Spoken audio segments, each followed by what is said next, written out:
الحمدللہ والصلاۃ والسلام علی رسول اللہ وعلی آلہ وصحبہ وموالا۔ محترم بھائیوں اور بہنوں، السلام علیکم ورحمۃ اللہ وبرکاتہ۔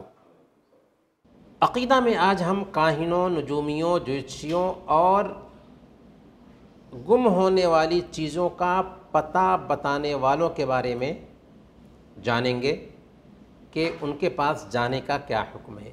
یعنی اگر کوئی آدمی دل میں کیا ہے اس کو جاننے کا دعویٰ کرتا ہے، پیٹھ کے پیچھے کیا ہے اس کو جاننے کا دعویٰ کرتا ہے، دیوار کی اوٹ میں کیا ہے، پیچھے کیا ہے اس کو جاننے کا دعویٰ کرتا ہے، کسی گم ہونے والی چیز کو جاننے کا دعویٰ کرتا ہے، اور ایسے لوگ ہوتے ہیں آج کے ڈیٹ میں جو اپنا مارکیٹ لگائے بیٹھے ہوتے ہیں اور ان کے پاس جا کر کے ہم اپنے ایمان کا سودا کرتے ہیں۔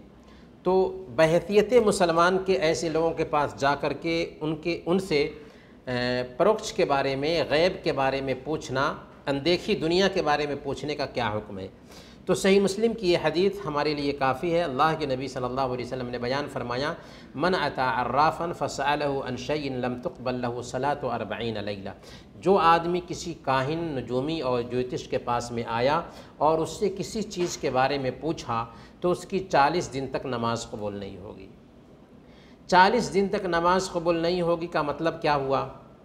مطلب یہ قطعاً نہیں ہے کہ 40 دن تک اس کے لیے نماز پڑھنا منع ہے، بلکہ اس کو ضروری ہے کہ 40 دن تک بھی نماز پڑھے، لیکن یہ جو 40 دن گزریں گے جس میں وہ 40 دن تک نماز پڑھے گا، 40 دن تک کی نماز پڑھنے کی وجہ سے اس ڈیوٹی سے وہ بری ہو جائے گا، لیکن 40 دن تک نماز پڑھنے کا جو ثواب تھا اس سے وہ محروم کر دیا جائے گا۔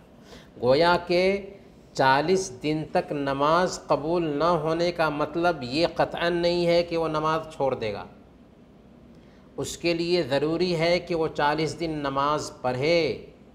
اور مسند احمد کی ایک روایت ہے، اللہ کے نبی صلی اللہ علیہ وسلم نے بیان فرمایا، من اتی کاہنا او عرافا فصدقہ بما یقول فقد کفر بما انزل علی محمد۔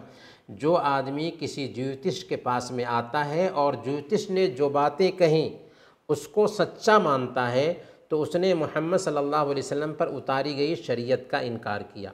گویا کہ اگر کوئی آدمی جوتش کے پاس میں آیا اور جوتش نے جو کچھ بھی کہا تھا اس کی بات کا سمرتھن کیا، اس کی تصدیق کی، تو ایسی حالت میں اللہ کے نبی صلی اللہ علیہ وسلم پر جو شریعت اتری تھی اس نے اس شریعت کا انکار کیا۔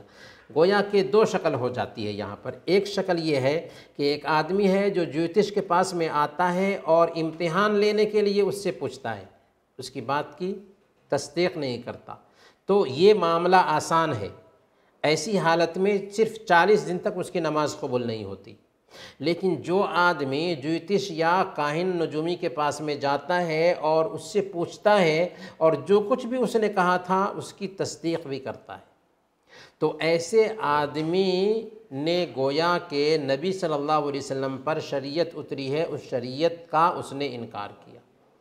اچھا، ایک سوال ہمارا یہاں پر یہ ہے کہ جوتش جو ہوتے ہیں یا پروکش کی باتیں، اندیکھی دنیا کی باتیں بتانے والے جو ہوتے ہیں، وہ کہاں سے یہ نالج حاصل کرتے ہیں؟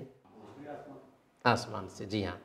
صحیح بخاری اور صحیح مسلم میں یہ روایت آئی ہے، حضرت عائشہ صدیقہ رضی اللہ تعالیٰ عنہ بیان فرماتی ہیں کہ کچھ لوگوں نے کہا کہ اے اللہ کے نبی صلی اللہ علیہ وسلم، کاہنوں اور جوتشیوں کے بارے میں آپ کی کیا رائے ہے؟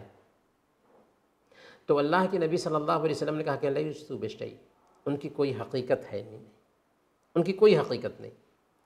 انہوں نے کہا کہ اللہ کے نبی صلی اللہ علیہ وسلم، کبھی کبھار ایسا ہوتا ہے کہ وہ جو بولتے ہیں نا صحیح ثابت ہوتا ہے، تو صحیح بات کہاں سے وہ کہہ دیتے ہیں؟ اگر ان کی کوئی حقیقت نہیں ہے تو صحیح بات کہاں سے وہ کہہ دیتے ہیں؟ اللہ کے نبی صلی اللہ علیہ وسلم نے کہا، تلک الکلمۃ من الحق یخطفها الجنی فیقرها فی اذن ولیہ قر دجاجہ فیخلطون فیہا اکثر من 100 کذبہ۔ دیکھو، جو تم حق بات کی بات کر رہے ہو نا، اسے جنی اچک لیتا ہے اور پھر اچکنے کے بعد اسی میں وہ 100 جھوٹ ملاتا ہے، اور وہ جا کر کے اپنے جو اس کے دوست ہوتے ہیں، کاہن، نجومی،